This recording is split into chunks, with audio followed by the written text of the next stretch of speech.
Hi, welcome to code for new. Welcome to this video. यहाँ पर हम बात करने वाले हैं कि हम रिएक्ट में सर्वर साइड रेंडरिंग कैसे कर सकते हैं। अगर आपने रिएक्ट पढ़ी हुई है तो रिएक्ट की जो एक छोटी सी डेफिनेशन है वो ये कहती है कि React works as a single page application on the client side. मतलब क्लाइंट साइड रेंडरिंग होती है रिएक्ट में। एंड अगर आप 1-2 साल पहले रिएक्ट के डिसएडवांटेजेस देखते तो वहाँ पे ये चीज़ साफ लिखी होती थी कि रिएक्ट में सर्वर साइड रेंडरिंग नहीं होती। React properly client side work करता है। इसी वजह से नेक्स्ट जेएस आई थी। नेक्स्ट जेएस के बहुत सारे फीचर्स हैं, बहुत सारे कूल फीचर्स हैं नेक्स्ट जेएस में। नेक्स्ट जेएस पूरा एक बैकएंड हैंडल कर लेता है खुद से। लेकिन नेक्स्ट जेएस का सबसे बड़ा फीचर एक ये भी है कि नेक्स्ट जेएस में सर्वर साइड रेंडरिंग होती है। तो वो जो नेक्स्ट जेएस में होता है उसको हम अचीव करेंगे यहाँ पे रिएक्ट की हेल्प से। सर्वर साइड रेंडरिंग क्यों करते हैं, मतलब क्या ज़रूरत है सर्वर साइड रेंडरिंग की? क्लाइंट साइड रेंडरिंग हो तो रही है, ठीक है, क्या फ़र्क पड़ता है? अगर आप एक B2C एप्लीकेशन बना रहे हो, अगर आप B2C एप्लीकेशंस होती हैं, दो तरह की एप्लीकेशंस होती हैं, एक B2B होता है, एक B2C होता है। B2B होता है बिजनेस टू बिजनेस, मतलब जो आपके कंपनी के लोग इस्तेमाल करते हैं। सपोज आपका कोई HRMS का पोर्टल है जहाँ पर आप अपनी अटेंडेंस मार्क करते हो, तो वो B2B है, उसको सिर्फ आप यूज़ करते हो, कंपनी के एम्प्लॉयज़ यूज़ करते हैं। लेकिन कुछ एप्लीकेशंस होती हैं B2C, बिजनेस टू कस्टमर। जैसे कोई भी एक ऐसी एप्लीकेशन जिसको कस्टमर इस्तेमाल करते हैं, जैसे यूट्यूब है। तो अगर कोई आप एक ऐसी एप्लीकेशन बना रहे हो जो B2C एप्लीकेशन है, जिसको क्लाइंट्स यूज कर रहे हैं, कस्टमर्स यूज कर रहे हैं, तो आप चाहते हो जब कोई गूगल से वो एप्लीकेशन को सर्च करे तो वो एप्लीकेशन सबसे ऊपर आनी चाहिए, ठीक है।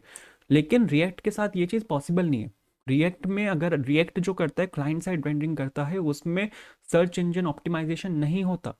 रिएक्ट एसईओ के साथ वर्किंग करता है क्लाइंट साइड पे। क्योंकि सर्च इंजन ऑप्टिमाइजेशन क्या करता है, सपोज मेरे पास यहाँ पर एक एप्लीकेशन है, ये मैंने यहाँ पर एक वेदर ऐप बनाई हुई है जहाँ पर आप सिटी और कंट्री डाल के गेट वेदर अगर आप करोगे तो यहाँ पे आप अपनी कंट्री का वेदर देख सकते हो। जैसे सपोज मैंने यहाँ पे दिल्ली डाला और मैंने यहाँ पे सपोज इंडिया डाला, गेट वेदर मैंने यहाँ पे क्लिक किया, तो मेरे पास यहाँ पे दिल्ली का जो वेदर है वो यहाँ पे मेरे पास आ चुका है।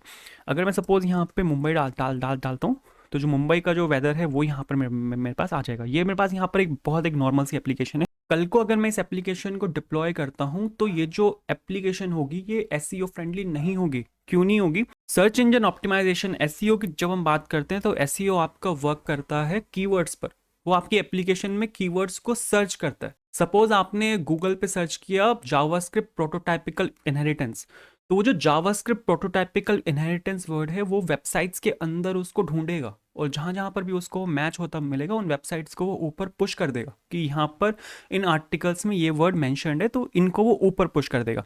ये बहुत एक वेग टर्म में मैंने आपको बताया, इंटरनली बहुत कुछ उसमें चल रहा होता है, लेकिन ऊपर ऊपर आप इसको समझ सकते हो कि वो कीवर्ड्स की हेल्प से उसको सर्च करता है। कीवर्ड्स उसको कहाँ से मिलते हैं? कीवर्ड्स उसको मिलते हैं आपके इंडेक्स और HTML फाइल से। अगर आप यहाँ पे, मैं आपको ये मैं यहाँ पे सोर्स में गया और ये इस वेबसाइट की अगर मैं आपको यहाँ पे इंडेक्स और HTML फाइल दिखाऊँ तो ये खाली है। आप यहाँ पे देखो, इसका जो बॉडी टैग है वो ये बॉडी टैग है, और डिव आईडी इक्वल्स टू बस यहाँ पे रूट लिखा हुआ है। आपका जो पूरा बॉडी टैग है वो यहाँ पे खाली है। इसमें आपके पास डेटा ही नहीं है इंडेक्स और HTML के अंदर, तो गूगल का ब्राउजर सर्च ही नहीं कर पाएगा। आपकी जो एप्लीकेशन है वो एसईओ फ्रेंडली नहीं है, क्योंकि यहाँ पे इंडेक्स और HTML के अंदर कुछ है ही नहीं।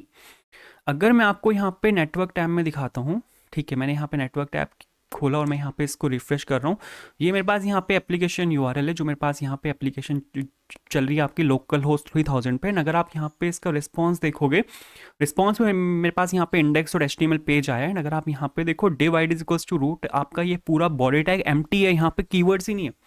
ये जो आपकी पूरी एप्लीकेशन है, सिटी है, कंट्री है, गेट वेदर है, ये जो आपका यहाँ पे सब कुछ लिखा हुआ है ये यहाँ पर है ही नहीं, ये सब यहाँ पर एम्प्टी है। तो ये नुकसान है क्लाइंट साइड रेंडरिंग का। दो तरह की रेंडरिंग्स होती हैं, एक तो क्लाइंट साइड रेंडरिंग होती है, सर्वर साइड रेंडरिंग होती है। क्लाइंट साइड रेंडरिंग में क्या होता है कि ब्राउजर आपकी पूरी रिस्पॉन्सिबिलिटी ले लेता है आपके जावास्क्रिप्ट के कोड को एग्जीक्यूट करने की, और वो आपके पेज को रेंडर करता है। लेकिन इसमें क्या होता है, थोड़ा बहुत जो आपका पार्ट होता है वो सर्वर साइड पर भी रेंडर होता है, क्योंकि आप अगर कोई API कॉल मार रहे हो तो वो सर्वर पे मार रहे हो, तो वहाँ पे आपको सर्वर की हेल्प चाहिए होती है। लेकिन जो मेजर पार्ट होता है वो आपका ब्राउजर हैंडल करता है। सर्वर साइड रेंडरिंग में क्या होता है कि आपका जो वेब सर्वर होता है वो आपका HTML का पेज पूरा जनरेट करता है और फिर वो उसको भेजता है आपके वेब ब्राउजर के पास। ये मैं आपको इसका एग्जांपल दिखा भी देता हूँ।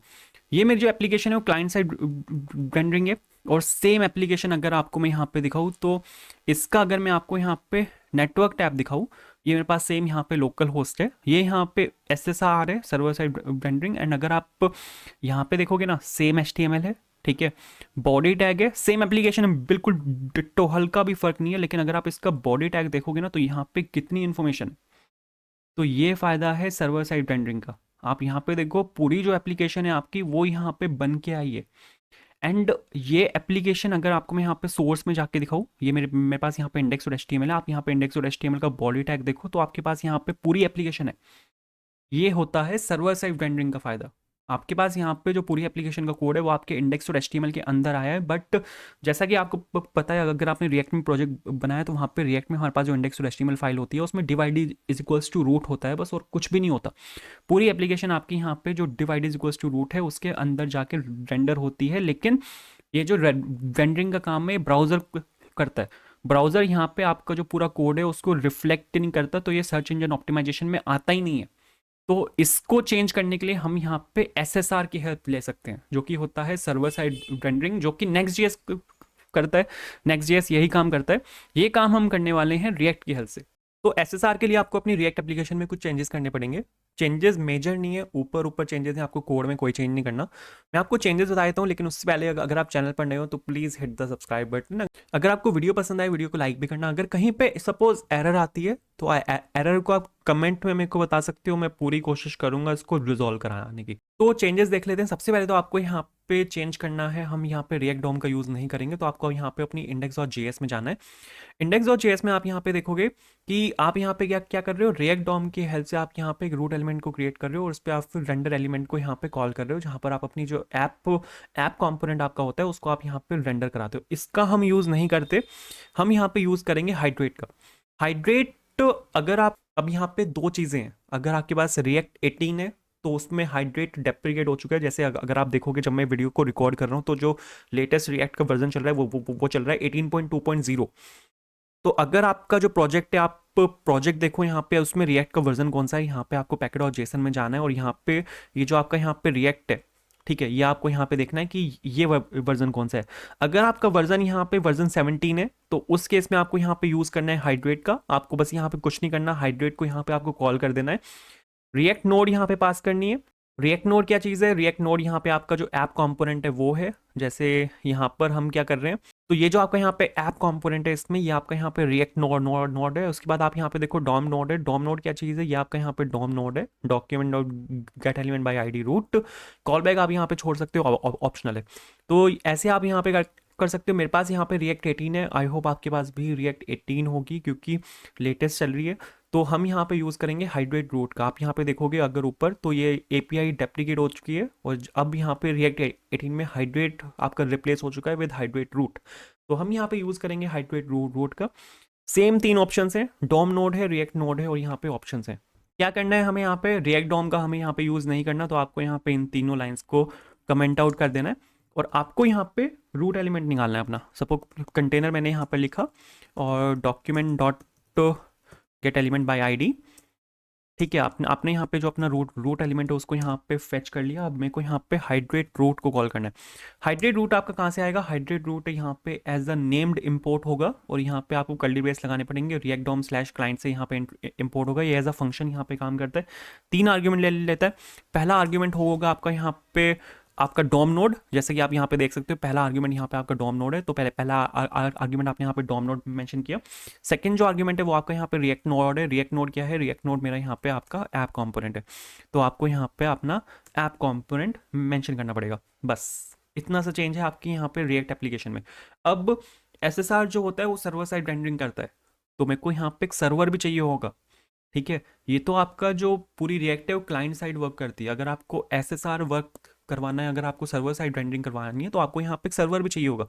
तो उसके लिए आपको यहाँ पे एम्प्टी स्पेस पे क्लिक करना है और मेक श्योर आप जो पैकेट और जेसन या सोर्स वाला पब्लिक वाला जो लेवल है उसी लेवल पे आपको एक फोल्डर बनाना है। तो उसके लिए आपको यहाँ पे एम्प्टी स्पेस पे क्लिक करना है, यहाँ पे आपको इस पर क्लिक करना है और यहाँ पे आपको सर्वर के नाम से एक फोल्डर बनाना है। 2 फोल्डर मेरे को यहाँ पे चाहिए, एक होगा यहाँ पे इंडेक्स डॉट जेएस, दूसरा होगा यहाँ पे सर्वर डॉट जेएस। ये 2 फोल्डर्स मेरे को यहाँ पे चाहिए। एक और चीज़ है, ये जो सर्वर है इसको यहाँ पे रोक देता हूँ। अब मेरे को यहाँ पे बैकएंड सर्वर चाहिए। बैकएंड सर्वर आप बना सकते हो Node.js की हेल्प से, Express.js की हेल्प से। मैं यहाँ पे एक्सप्रेस का यूज़ करने वाला हूँ, तो आपको यहाँ पे, तो उसके लिए आपको यहाँ पे सबसे पहले तो इंस्टॉल करना पड़ेगा एक्सप्रेस को। मैंने यहाँ पे सपोज एक्सप्रेस को मैंने यहाँ पे इंस्टॉल किया। यहाँ पर आपको इंपोर्ट कर लेना है एक्सप्रेस को। मैंने यहाँ पे सपोज इंपोर्ट किया, इंपोर्ट एक्सप्रेस, और कहाँ से आएगा, फ्रॉम एक्सप्रेस। ये आपने यहाँ पे जो आपका मॉड्यूल है एक्सप्रेस मॉड्यूल, उसको आपने यहाँ पे इंपोर्ट कर लिया। आपको यहाँ पे जो आपका एक्सप्रेस मॉड्यूल है उसको यहाँ पे आपको इनिशियलाइज करना पड़ेगा, ठीक है। बैकएंड का कोड है थोड़ा सा, अगर आपको एक्सप्रेस नहीं भी आती तो भी कोई दिक्कत नहीं है। और उसके बाद मेरे को यहाँ पे आपका जो एक्सप्रेस है उसको सर्वर खोलना है। तो लिसन फंक्शन का हम यहाँ पे यूज़ करते हैं। लिसन फंक्शन 2 आर्ग्यूमेंट लेता है। पहला आर्ग्यूमेंट आपका पोर्ट होता है, कौन से पोर्ट पे आपको अपनी एप्लीकेशन को रन करना है, तो यहाँ पे आपको पोर्ट मेंशन करना पड़ेगा। सपोज मैं यहाँ पे रन कर रहा हूँ 8000 पे, तो मैंने यहाँ पे 8000 मेंशन किया। दूसरा जो आर्ग्यूमेंट होता है वो कॉल बैक फंक्शन होता है। कॉल बैक फंक्शन क्या करता है, कॉल बैक फंक्शन जैसे आप चाहते हो कि जैसे ही मेरा सर्वर रन हो उसी टाइम मेरे को यहाँ पे कोई काम करना है, तो आप यहाँ पे कॉल बैक फंक्शन में मेंशन कर सकते हो। जैसे मेरे को कुछ खास नहीं करना, बस मैं यहाँ पे console.log एक डाल देना चाहता हूँ जो मेरे को बता दे कि server is running on port, और यहाँ पे मैं आपका जो पोर्ट है उसको यहाँ पे मेंशन कर रहा हूँ, डेट्स इट। इतना करने से क्या होगा कि आपका जो यहाँ पे सर्वर है वो यहाँ पे आपका क्रिएट हो जाएगा। मतलब आपने यहाँ पे जो अपना एक्सप्रेस का सर्वर है उसको यहाँ पे आपने क्रिएट कर दिया। इसके बाद अब यहाँ पे मेरे को पाथ चाहिए। जैसे हम राउटिंग करते हैं फ्रंट एंड में, हम राउटिंग करते हैं, ऐसे ही हम बैक एंड में भी राउटिंग करते हैं कि कौन सी राउटिंग को आपको यहाँ पे हैंडल करना है।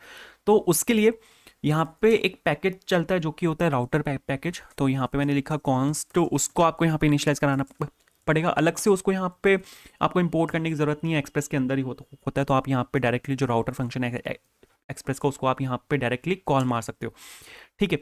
तो राउटर को मैंने यहाँ पे इनिशियलाइज कर दिया। उसके बाद आपको यहाँ पे लिखना होता है राउटर डॉट यूज़, और कौन से पाथ पे आपको यहाँ पे उसको हैंडल करना है, ठीक है। जैसे मैं चाहता हूँ कि मेरे को वो सभी पाथ चाहिए जिसमें फॉरवर्ड स्लैश आता हो, ठीक है।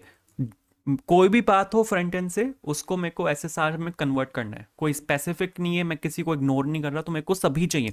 तो मैं यहाँ पे एक रेजेक्स डाल रहा हूँ, ठीक है।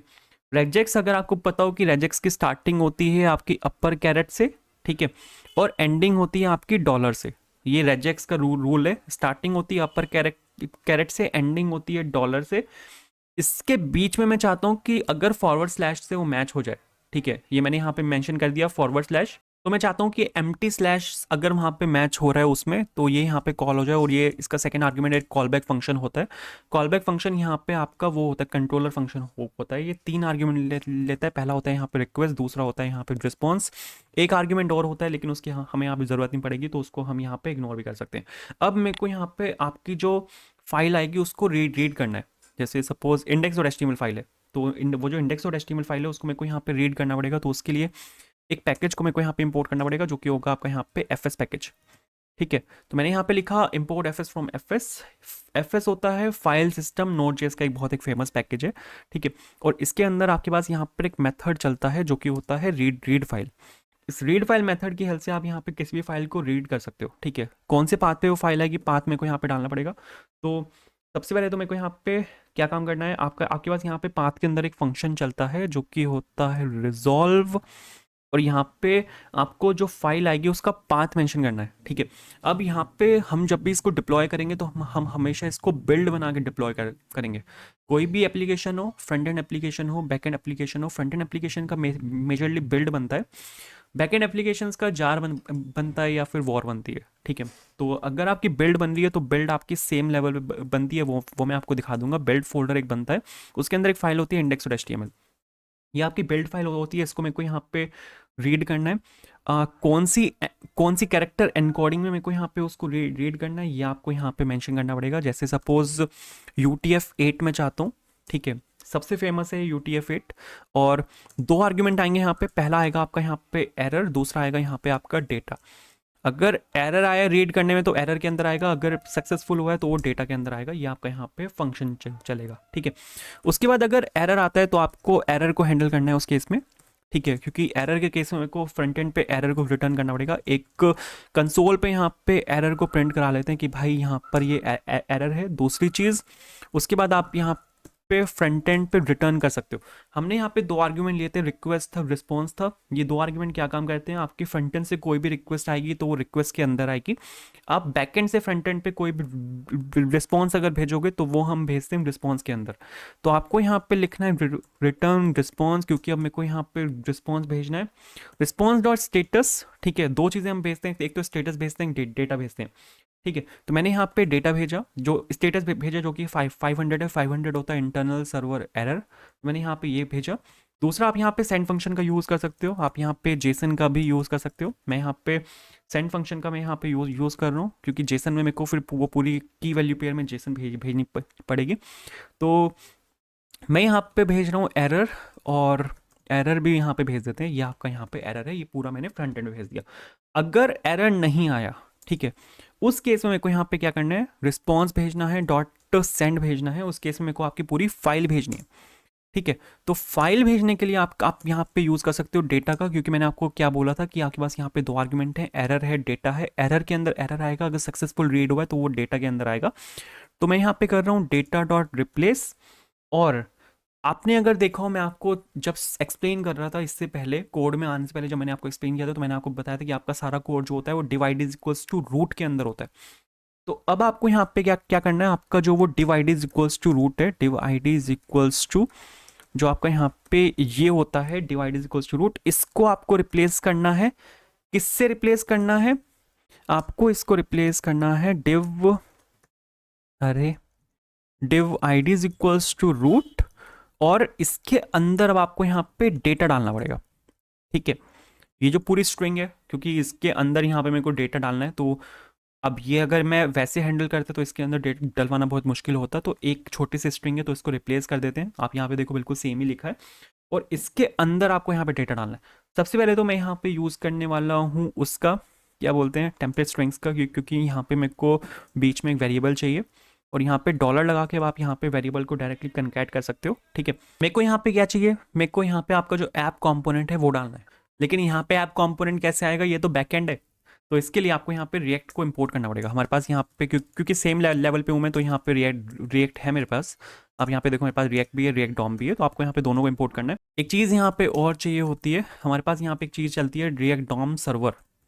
ठीक है, इसके अंदर हमारे पास काफ़ी कुछ होता है, जो भी मतलब आपका जो पूरा कोड चलता है वो सारा आपका यहाँ पे इसके अंदर होता है। तो यहाँ पे आपको क्या करना है, रिएक्ट डॉम स्लैश सर्वर, इससे आ जाएगा। इसके बाद यहाँ पर आप मेंशन कर सकते हो रिएक्ट डॉम सर्वर और डॉट, इसके अंदर एक फंक्शन होता है जो कि होता है रेंडर टू स्ट्रिंग, और इसको जो आपका ऐप कंपोनेंट है वो आप यहाँ पे मेंशन कर सकते हो, इसको आप एज अ स्ट्रिंग यहाँ पे रेंडर कर सकते हो। तो इतना सा काम है। आपने यहाँ पे क्या किया, जो पहले आपका रूट एलिमेंट एम्प्टी जाता था, उसमें अब आपने रूट एलिमेंट में पूरा जो ऐप कंपोनेंट है, जो कि आपका यहाँ पे मेन कंपोनेंट होता है, जिसके अंदर आपका पूरी राउटिंग होती है, पूरी ऐप आपकी वहीं से निकलती है, वो आपने यहाँ पे इसके अंदर डाल दी। ठीक है, अब राउटर को मेरे को यहाँ पे एक्सप्रेस के साथ यूज़ करना पड़ेगा। तो उसके लिए आपको यहाँ पे लिखना पड़ेगा राउटर डॉट यूज़, और यहाँ पे आ जाएगा आपका express dot static. I hope ये काम आपने किया हुआ होगा। अगर आपने ये फाइल बनाई है बैकएंड में, बहुत फेमस फाइल है, तो आपने आई होप ये काम किया हुआ होगा। आपको यहाँ पे dir नेम को यहाँ पे कनकैट करना होता है, और डॉट लगा के अब यहाँ पे मेरे को बिल्ड पे इसको रीडायरेक्ट कर देना है। That's it. ठीक है, बिल्कुल सही है। एक हम यहाँ पे एक और ले सकते हैं, वैसे तो इसकी ज़रूरत है नहीं, बट कोई बात नहीं, एक अच्छी प्रैक्टिस है, लेके चलना चाहिए। यहाँ पे इसके एक्सपायरी ले लेते हैं, जो मैं ले रहा हूँ यहाँ पे 30 डेज। ठीक है, उसके बाद अब मेरे को यहाँ पे इसको जो आपका राउटर है, इसको मेरे को एक्सप्रेस के साथ यूज़ करना है, तो उसके लिए आपको यहाँ पे यूज़ करना पड़ेगा इसका ऐप डॉट यूज़ को, और यहाँ पे मेरे को राउटर को मैंशन करना है। आई होप अगर आपने मेरी मंस्टेक सीरीज़ देखी है तो उसमें हमने ये काम बहुत बार किया हुआ है, तो आपको कोई तकलीफ हुई नहीं होगी। अगर आप बैकएंड अगर आपको हल्का सा भी आता है तो कोई तकलीफ हुई नहीं होगी, वैसे भी कुछ ज़्यादा खास था नहीं यहाँ पे। इसके बाद अब इस फाइल को आपको सर्व करना है। ठीक है, इस फाइल को अब मेरे को सर्व करना है, इस फाइल को मेरे को फ्रंट एंड पे भेजना है, ये पूरा जो कोड है। तो इसके लिए यहाँ पर अब मेरे को कुछ पैकेजेस चाहिए होंगे। ठीक है, वो पैकेजेस सबसे पहले तो मेरे को यहाँ पे जो आपका ये ऐप कंपोनेंट है, ठीक है, ये जो आपका यहाँ पे ऐप कंपोनेंट है, ये आपका यहाँ पे रिएक्ट में लिखा हुआ है। तो ये जो कोड है यहाँ पे, इसको मेरे को चेंज करना पड़ेगा। ये जो यहाँ पे आपका ऐप कंपोनेंट है, ये आपका पूरा रिएक्ट में लिखा हुआ है। एंड अगर मैं बिल्कुल एज इट इज़ डाल दूंगा इसको, तो ये समझ ही नहीं पाएगा कि यहाँ पे हो क्या रहा है। ठीक है, क्योंकि आपका वो रिएक्ट का कोड चला जाएगा वहाँ पे। तो इसको मेरे को चेंज करना पड़ेगा, इसको मेरे को प्लेन जावास्क्रिप्ट में चेंज करना पड़ेगा। तो इसको प्लेन जावास्क्रिप्ट में चेंज करने के लिए बेबल की हेल्प लगेगी। तो बेबल के 2-3 पैकेजेस हैं, उनको मेरे को यहाँ पे वो करना पड़ेगा, इंस्टॉल करना करना पड़ेगा। तो उनको इंस्टॉल करा लेते हैं। आपको यहाँ पे कुछ नहीं करना है, npm इंस्टॉल लिखना है और आपको यहाँ पे बेबल लिखना है, बेबल स्लैश और रजिस्टर। ये आपका यहाँ पे पहला पैकेज है। दूसरा पैकेज आपका env फाइल के लिए होता है, तो यहाँ पे आपको लिखना है प्रीसेट env। और तीसरा जो आपका यहाँ पे पैकेज है बेबल का, वो आपका रिएक्ट के लिए होता है, उसके लिए आपको यहाँ पे लिखना है प्रीसेट और स्लैश रिएक्ट। ठीक है, एक और पैकेज ले लेते हैं जो कि होगा यहाँ पे इग्नोर स्टाइल्स। ठीक है, ये जो भी कोई स्टाइल्स हैं उनको ये यहाँ पे इग्नोर मार दे एंड दैट्स इट। तो बस आपको यहाँ पे ये काम करना है, इसको यहाँ पे आपको इंस्टॉल करा लेना है। इसने एरर दे दिया कि ignore style is not in this repository. Ignores नहीं है, इग्नोर है। ठीक है, आपको यहाँ पे इग्नोर हाइफन स्टाइल्स लिखना है। ठीक है, तो आपको यहाँ पे ये डालना है। उसके बाद आपको यहाँ पे index.js में आना है और यहाँ पे आपको जो पैकेज आप यहाँ पे इंस्टॉल करा रहे हो उनको आपको यहाँ पे इंपोर्ट करना है। तो इंपोर्ट आप कर सकते हो यहाँ पे रिक्वायर की हेल्प से। तो रिक्वायर मैंने यहाँ पे डाला और पहला है आपका यहाँ पे इग्नोर स्टाइल्स, उसको मैंने यहाँ पे इंपोर्ट कर लिया। उसके बाद आपने यहाँ पे लिखा रिक्वायर, जो आपने यहाँ पे पैकेज इंस्टॉल कराया था जो कि था बेबल रजिस्टर, ये मेरे को यहाँ पे चाहिए। ठीक है, और इसको मेरे को यहाँ पे कुछ चीज़ें बतानी है। जैसे सबसे पहली चीज़ तो इसको मेरे को यहाँ पे ये बतानी है कि ब्रो आपको नोड मॉड्यूल्स को आपको यहाँ पे इग्नोर करना है। ठीक है, नोड मॉड्यूल्स आपको यहाँ पे नहीं लेके चलना, उसको आपको यहाँ पे इग्नोर करना है। तो यहाँ पे आपको लिखना पड़ेगा नोड अंडरस्कोर मॉड्यूल्स। ये जो यहाँ पे आपका फोल्डर है इसको यहाँ पे आपको इग्नोर करना है। ठीक है, स्लैश लगाना पड़ेगा और यहाँ पे लगाना पड़ेगा आपको कॉमा, बिल्कुल सही है। उसके बाद प्रीसेट्स, हमने प्रीसेट्स को इंस्टॉल किया था। तो सबसे जो पहला प्रीसेट था जो आप यहाँ पे इसको यूज़ करने को बोल रहे हो वो है आपका यहाँ पे बेबल स्लैश प्रीसेट env। ये आपका यहाँ पे सबसे पहला था। दूसरा था आपका प्रीसेट रिएक्ट, उसको भी आपको यहाँ पे लिखना है Babel slash preset hyphen React. और जो फाइल है जहाँ पर आपका सारा कोड लिखा हुआ है वो आपको यहाँ पे चाहिए होगी। तो मैंने यहाँ पे लिखा require dot dot forward slash और यहाँ पे आपको निकाल लेना है सर्वर। अरे फोल्डर नहीं फोल्डर नहीं डालना, फाइल डालनी है। डॉट डॉट फॉरवर्ड स्लैश नहीं, डॉट फॉरवर्ड स्लैश और यहाँ पे सर्वर आएगा। ठीक है, नाइस। तो बिल्कुल सही है, ये आपका यहाँ पे बिल्कुल परफेक्ट है। एक चीज़ और है, अगर आपका यहाँ पे रिक्वायर एरर दे रहा है, रिक्वायर एरर अगर बाई चांस आपका दे, तो आपको यहाँ पे पैकेट और जेसन में जाना है। पैकेट और जेसन में यहाँ पर आपकी एक प्राइवेट ट्रू के बाद एक लाइन लिखी हुई होगी यहाँ पे टाइप मॉड्यूल, कॉमन और जेस नहीं, टाइप मॉड्यूल ये लिखा होगा। ठीक है, इस लाइन को आपको यहाँ पे रिमूव कर देना है, तो आपको जो रिक्वायर वाला एरर है वो यहाँ पे फिक्स हो जाएगा। ठीक है, तो आई होप ये क्लियर हुआ होगा। इसके बाद आपको यहाँ पे आना है और यहाँ पे आपको बिल्ड बनाना है अपनी एप्लीकेशन का। उसके लिए आपको यहाँ पे npm रन बिल्ड करना है, क्योंकि अगर आप यहाँ पे आओगे पैकेट और जेसन में, अगर आप यहाँ पे स्क्रिप्ट्स में देखोगे हमारे पास यहाँ पे बिल्ड के नाम से स्क्रिप्ट होती है जो चलाती है रिएक्ट स्क्रिप्ट्स बिल्ड को। आप यहाँ पे देखो इसने चलाया रिएक्ट स्क्रिप्ट्स बिल्ड को और ये आपकी एप्लीकेशन का एक बिल्ड बना देगा। तो बिल्ड बनने देते हैं इसको, लगेंगे 1 मिनट लगेगा इसको बनने में। बिल्ड आपका बन गया। अब यहाँ पे आपको क्या काम करना है, ये जो बिल्ड है इसके अंदर अगर आप यहाँ पे देखोगे तो यहाँ पे आपके पास एक फाइल है index.html। ये फाइल हमने मेंशन करी है यहाँ पे server.js में। यहाँ पे अगर आप देखो तो बिल्ड के अंदर यहाँ पे हमारे पास फाइल है index.html। तो बिल्ड को आपको डायरेक्टली रन नहीं करना, वो यहाँ पे जो server.js है वो उसको रन कर देगा, कोई दिक्कत नहीं है। आप अगर यहाँ पे देखो server.js को हम यहाँ पे यूज़ करें index.js में, ये हमारे पास यहाँ पे server.js है। ठीक है, तो हम यहाँ पे इस वाली फाइल को रन करेंगे जो कि होगी यहाँ पे index.js। कैसे रन करना है, आपको यहाँ पे नोड लिखना है। नोड के बाद कौन सी फाइल है, सर्वर फोल्डर के अंदर एक फाइल है index.js, आपको यहाँ पे उसको रन करना है। तो आपको यहाँ पे ये लिखना है एंड ये यहाँ पे इस फाइल के अंदर जाएगा और ये एक्सप्रेस को स्टार्ट करेगा। और उससे पहले इसने यहाँ पे एरर दे दिया, इसने बोला यहाँ पे पाथ इज नॉट डिफाइंड। आपको यहाँ पे पाथ को इंपोर्ट करना पड़ेगा। आपको यहाँ पे ऊपर आना है, पाथ को तो इंपोर्ट करना ही भूल गया था मैं तो यहाँ पे आपको पाथ को इंपोर्ट कर लेना है। पाथ को मैंने यहाँ पे सपोज इंपोर्ट किया, नीचे आना है। हमने यहाँ पे लिखा नोड सर्वर index.js, ये index.js के अंदर जाएगा और फिर यहाँ पे server.js के अंदर आएगा। ये आपका जो सर्वर है उसको रन करेगा। सर्वर रन करने के बाद ये यहाँ पे जो कॉल बैक फंक्शन है इसके अंदर हमने कंसोल डाला हुआ है, ये इसको कंसोल पे प्रिंट करेगा। आप यहाँ पे देखो इसने यहाँ पे लिखा है सर्वर रनिंग ऑन पोर्ट 8000। आपको इसको खोल लेना है। ठीक है, यहाँ पर आना है और यहाँ पे आपको 8000 टाइप करना है, लोकल होस्ट कॉलन 8000 चला के। अगर आपको मैं यहाँ पे दिखाऊँ, इसने बोला this side can't be reached, कोई एरर आया। इसने बोला है app is not defined. Obviously app is not defined क्योंकि इसको पता ही नहीं है कि ऐप क्या चीज़ है। तो आपको यहाँ पे जो ऐप है उसको इंपोर्ट करना पड़ेगा। मैं यहाँ पे क्या कर रहा हूँ, ऐप को मैं यहाँ पे इंपोर्ट कर रहा हूँ। कहाँ से आएगा, आपको यहाँ पे जाना पड़ेगा, एक सेकंड, आपको यहाँ पे जाना पड़ेगा एक फोल्डर बाहर सोर्स के अंदर, और सोर्स के अंदर आपके पास यहाँ पे जो ऐप कंपोनेंट उसको आपको यहाँ से इंपोर्ट कर लेना है। उसके बाद यहाँ पर आपको इसको फिर से रन करना है। सर्वर आपका यहाँ पे चल गया, वापस आते हैं और यहाँ पे मैं लोकल होस्ट 8000 को रन कर रहा हूँ, एंड आपकी यहाँ पे जो एप्लीकेशन है वो बिल्कुल परफेक्ट चल रही है।